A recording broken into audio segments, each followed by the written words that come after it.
3. Ada misalnya ada sisa-sisa nasi kasih ya. Sepil bungkus konsentrat, aku nggak pernah beli bungkusan, nggak, belinya plastikan ya. Nih beli kiloan, nggak, kiloan belinya ya. Kayak gini konsentrat petelur nih. Ini yang buat campuran 30%. Selebihnya macam-macam. Agak bau-bau gimana gitu ya. Ya bau pakan burung itu ya, sama lah. Bertelurnya gelinding, iya kak. Kadang masih macet, cuma kena sepak-sepak tuh akhirnya gelinding. Apa mereknya? Nggak pernah tahu merek kak. Jadi tinggal tanya pakan untuk petelur gitu ya. Jadi aku pasrah penuh ke penjualnya itu, ke penjual pakannya. Pakan untuk petelur gitu aja, aku nggak pernah nyebut apa merek.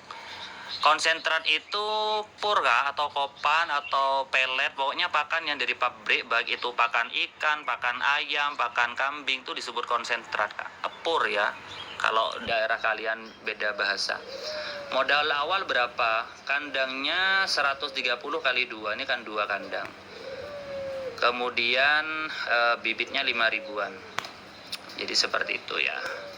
Modal awal. Beli bibitnya kalau sedikit di mana kak? Kalau aku beli di abang-abang, biasa banyak di pasar-pasar ya. Bahkan kalau Kak Fride di alun-alun di kota aku banyak. Bagus sarangnya sama. Kak pakannya ngeracik sendiri apa pakan pabrikan? 30% pabrikan, 70%-nya campuran sembarang kalir. Pokoknya yang bisa dimakan hewan. Mantap, thank you. Kalau sudah akhir bisa dimakan ya, iya kakak. Yang namanya unggas apa yang nggak bisa dimakan ya. Bahkan kalau dari peternak ya memang dijual nanti. Biasanya kalau hari-hari besar tuh banyak yang jual ecer. Itu akhir itu. Kalau dipelihara nggak nelor dia. Biar kotorannya nggak terlalu bau, pakai apa kak? Aku di bawah kandang itu kasih sekam, ya sekam bakar, lalu semprot pakai anti amonia kak. Pakan ngeracik contohnya apa bang? Bukan ngeracik kak, bebas ya. Konsentrat 30%. 70%-nya bebas, kamu kasih jagung iya, kasih dedak iya, kasih nasi, pokoknya barang kalir lah. Karena konsep kita itu pengen murah tapi hasilnya banyak gitu ya. Jadi sisa-sisa kan ini cuma skala rumahan, dan ini tidak berlaku diterapkan kalau kamu mau pelihara skala besar, nggak berlaku. Karena ini konsep ala rumahan yang pengennya kita punya kulkas hidup.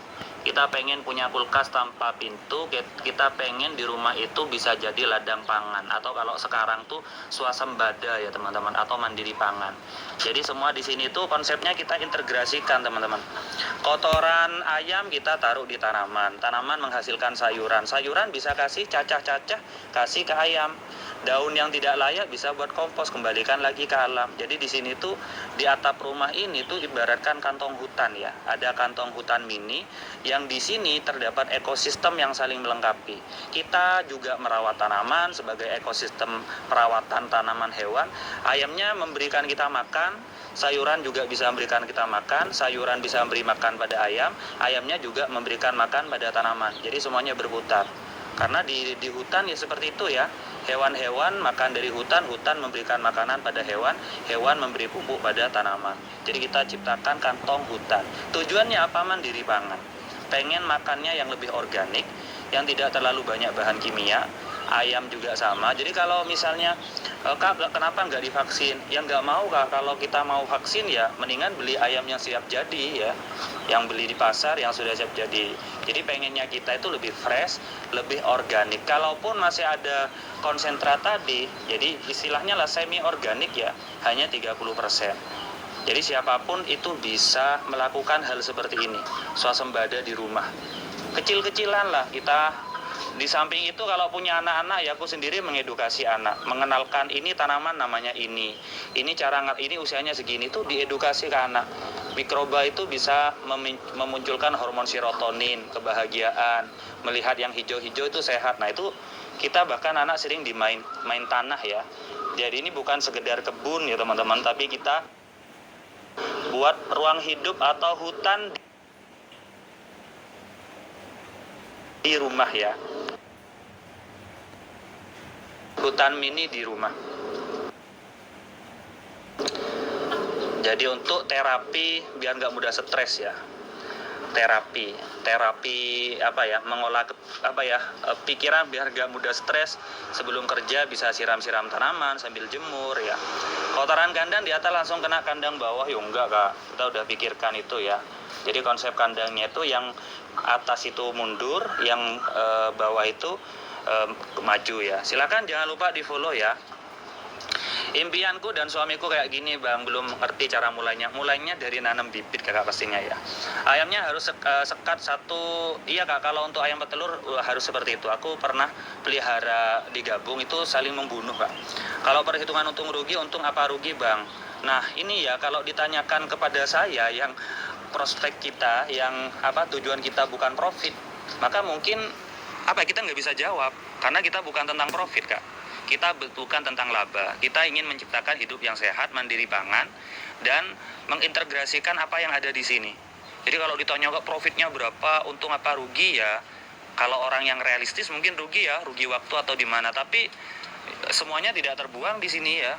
Kompos, kotoran, sampah dapur kita olah.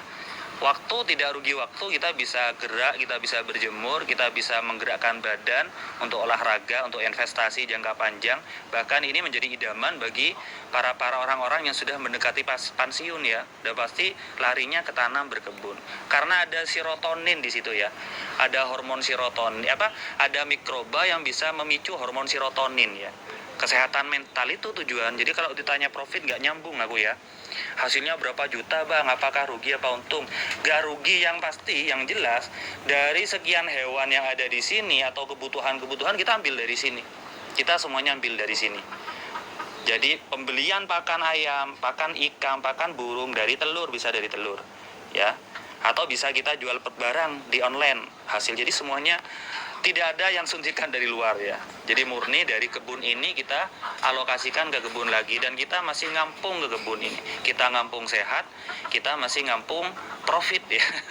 Cuma nggak realistis seperti itu ya. Yang penting lah pengen swasembada aja ya, pengen mandiri pangan, pengen makan yang lebih sehat gitu ya. Sepil tanamannya nih Kak ya. Yang putih ayam American Silky Kak. Yang baru tahu Hans Garden jangan lupa di follow. Siapa tahu ya. Jadi apa yang kalian tonton, apa yang kalian follow, itu yang mempengaruhi kalian kalau media sosial. Yakin ya. Kamu suka ngefollow akun-akun terkait dengan rumah, maka itu yang akan mempengaruhi kamu. Kamu follow akun tentang ini, maka ini yang akan mempengaruhi kamu. Karena itu algoritma. Jadi dalam media sosial itu algoritma, apa yang kita sukai, apa yang kita tonton, apa yang kita follow, maka akan direkomendasikan oleh aplikasinya. Thank you Kak Dina. Jadi kalau sekiranya bisa buat referensi untuk masa depan ya, masa tua nanti silahkan di follow. Kita